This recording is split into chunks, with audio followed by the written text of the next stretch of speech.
2020 में जब कोरोना की खबर आई तब स्टॉक मार्केट 40% गिर गया था। कई लोगों ने अपना सारा पैसा निकाल लिया डर के, और कुछ लोगों ने और पैसा लगाया। आज जो लोगों ने डर के पैसा निकाला था उन्हें पछतावा हो रहा है, और जो लोगों ने लगाया था वो आज मालामाल है। ये फर्क होता है बुल और बेयर मार्केट को समझने और ना समझने में। इस एक्सप्लेनर में स्वागत है। आज मुख्य उद्देश्य उन्हीं मार्केट साइकिल्स को डीप में समझना है जो दरअसल ये तय करते हैं कि लॉन्ग टर्म में वेल्थ क्रिएट होगी या पैसा डूब जाएगा। स्टॉक मार्केट के बेसिक्स तो हम सब जानते हैं, लेकिन इन साइकिल्स के चलते वक्त सही समय पर सही आचरण यानी बिहेवियर कैसा होना चाहिए, ये समझना सबसे ज्यादा जरूरी है। Section 1, the stock market seesaw, ups, downs and upward trends.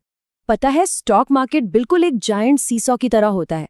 अगर हम शॉर्ट टर्म में देखें तो ये सीसॉ तेजी से ऊपर और नीचे स्विंग करता दिखता है। इसे हम वॉलेटिलिटी कहते हैं। पर एक ट्विस्ट है, इस सीसॉ का जो बेस है ना, वो दरअसल एक एस्केलेटर पर रखा हुआ है जो पिछले कई दशकों से धीरे धीरे लगातार ऊपर की तरफ ही जा रहा है।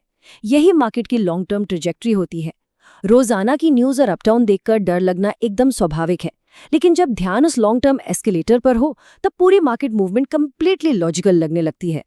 Section 2, anatomy of a bull market, the optimistic charge.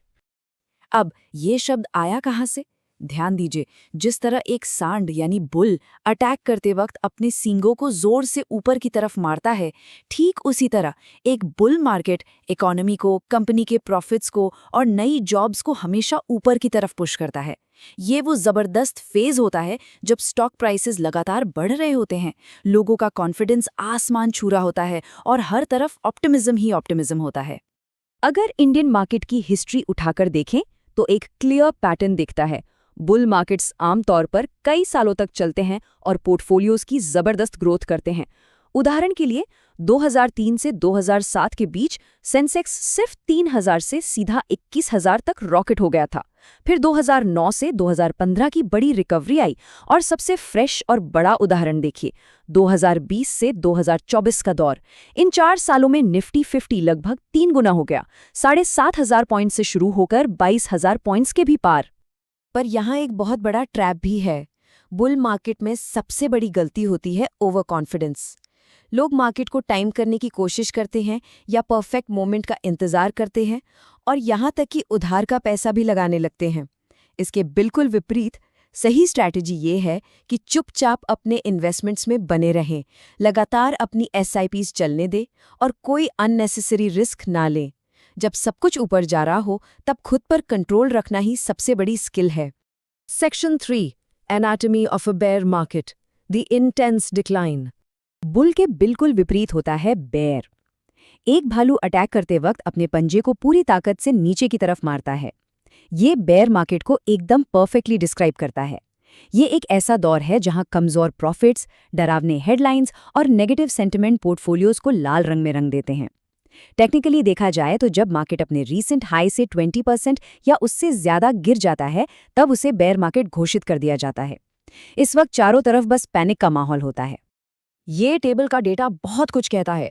Bear markets चाहे 2008 के ग्लोबल फाइनेंशियल क्राइसिस जैसे हों या 2020 के कोविड क्रैश जैसे, एक बात कॉमन है, ये बुल मार्केट्स के मुकाबले छोटे जरूर होते हैं, लेकिन इनकी इंटेंसिटी हिला देने वाली होती है। 2008 में सेंसेक्स 21,000 से गिरकर सीधा 8,000 पर आ गया था, पूरे 62% की भारी गिरावट। साइकोलॉजिकल रूप से ऐसी गिरावट को झेलना किसी भी निवेशक के लिए बेहद मुश्किल होता है। मार्च 2020 के कोविड क्रैश को ही ध्यान से देखते हैं। सिर्फ और सिर्फ 40 दिनों के अंदर निफ्टी हैरान अंगेज रूप से 38% गिर गया था। इतनी तेजी से आई इस गिरावट ने एक ऐसी पैनिक सिचुएशन पैदा कर दी थी कि हर कोई अपना पैसा निकालने के लिए भागने लगा। सोचा जाए तो जब देखते ही देखते पोर्टफोलियो 30-40% डाउन हो जाए तो सब कुछ बेच देने का मन करना एक एकदम नेचुरल ह्यूमन रिएक्शन ही तो है। लेकिन यहीं पर सबसे बड़ा ट्विस्ट आता है। उस भयानक ड्रॉप के बाद निफ्टी सिर्फ 6 महीने के अंदर पूरी तरह रिकवर हो गया। जी हाँ, सिर्फ 6 महीने। ये फैक्ट इस बात का सबसे बड़ा सबूत है कि बेयर मार्केट्स चाहे कितने भी इंटेंस और डरावने क्यों न लगते हों, वो आखिरकार नए ऑल टाइम हाइस को ही जन्म देते हैं। इतिहास गवाह है कि आज तक एक भी ऐसा बेयर मार्केट नहीं आया जिसके बाद मार्केट ने नए रिकॉर्ड्स ना बनाए हों। Section 4, the SIP super power, rupee cost averaging in action. तो सवाल उठता है कि आम लोग इन डरावने क्रैशेस को अपने फायदे के लिए कैसे यूज कर सकते हैं।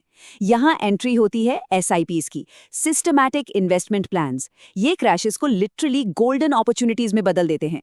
जैसे ही मार्केट बेयर फेज में गिरता है, वही से मंथली SIP अमाउंट अचानक से ज्यादा फंड यूनिट्स डिस्काउंट पर खरीदने लगता है। इसे ही रुपी कॉस्ट एवरेजिंग कहते हैं। और फिर जैसे ही बुल मार्केट वापस आता है, उन एक्स्ट्रा एक्यूमुलेट की हुई यूनिट्स की वैल्यू कई गुना मल्टीप्लाई हो जाती है। वॉरेन बफेट की ये लेजेंडरी कोट यहाँ बिल्कुल परफेक्टली फिट बैठती है। जब दूसरे लोग लालच कर रहे हों तो डरना चाहिए, और जब दूसरे लोग डर रहे हों तो लालची होना चाहिए।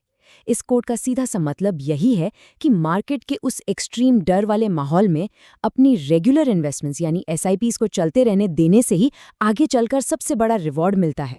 Section 5, winning the investing game, staying the course. देखिए, हिस्ट्री बिल्कुल साफ बताती है कि दुनिया का कोई भी एक्सपर्ट इन साइकिल्स के स्टार्ट या एंड को परफेक्टली टाइम नहीं कर सकता।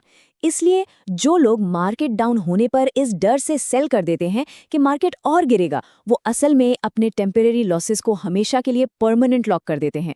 लेकिन जो स्टेडफास्ट इन्वेस्टर्स होते हैं, जो शांति से टिके रहते हैं, वो न सिर्फ अपनी गिरी हुई वैल्यू को दोबारा रिकवर करते हैं, बल्कि आने वाले सालों में एक जबरदस्त प्रॉफिट भी जनरेट करते हैं। इस पूरे एक्सप्लेनर का एक सबसे बड़ा और क्रूशियल टेकअवे है जिसे हमेशा याद रखना चाहिए। एक बेयर मार्केट में परमानेंट नुकसान सिर्फ और सिर्फ उन्हीं इन्वेस्टर्स का होता है जो पैनिक में आकर अपनी होल्डिंग्स बेच देते हैं। जिस किसी ने भी डर को खुद पर हावी नहीं होने दिया और अपना पैसा इन्वेस्टेड रखा, उन सब ने, लिटरली सब ने, आखिर में बढ़िया पैसा कमाया ही कमाया। मार्केट का रूल सिंपल है, अप्स और डाउन्स तो आते ही रहेंगे। सवाल ये नहीं है कि मार्केट अगला क्रैश कब देखेगा। असली सवाल ये है कि जब वो इनएविटेबल मार्केट क्रैश आएगा, तब क्या फियर और पैनिक लॉन्ग टर्म आउटकम्स को तय करेंगे, या फिर लॉन्ग टर्म इन्वेस्टिंग के प्रूवन मैथ पर भरोसा करके कंपाउंडिंग को अगले 15 सालों तक अपना जादू दिखाने दिया जाएगा। इस डीप थॉट के साथ इस एक्सप्लेनर में शामिल होने के लिए बहुत बहुत धन्यवाद।